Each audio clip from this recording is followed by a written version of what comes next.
So I have more on drafting definitions in California bills and statutes. It's important the definitions that we find in statutes and prepare in bills need to be carefully written, and they should ensure clarity and consistency in the law.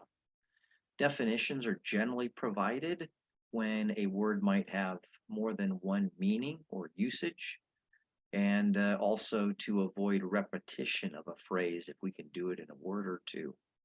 So there are a couple of important guidelines when drafting definitions and statutes.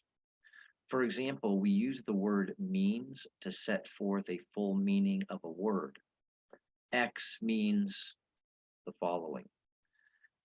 If you use the phrase includes but not limited to, then you're setting forth a meaning in addition to a word's usual usage.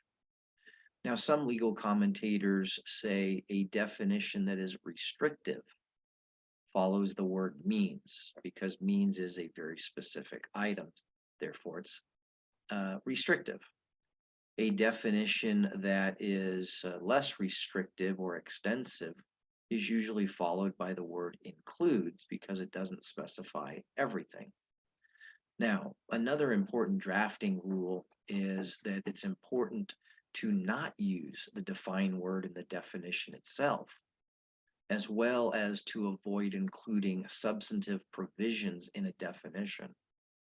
For example, you don't want to include a requirement that an agreement must be in writing by defining the word agreement to mean a written agreement.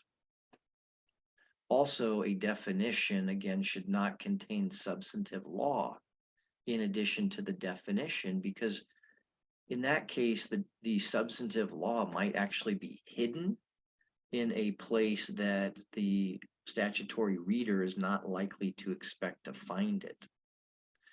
In addition, if a word is already defined in another statute, then the bill drafter may cite, but should cite that statute by cross-reference instead of repeating the definition in the new code section.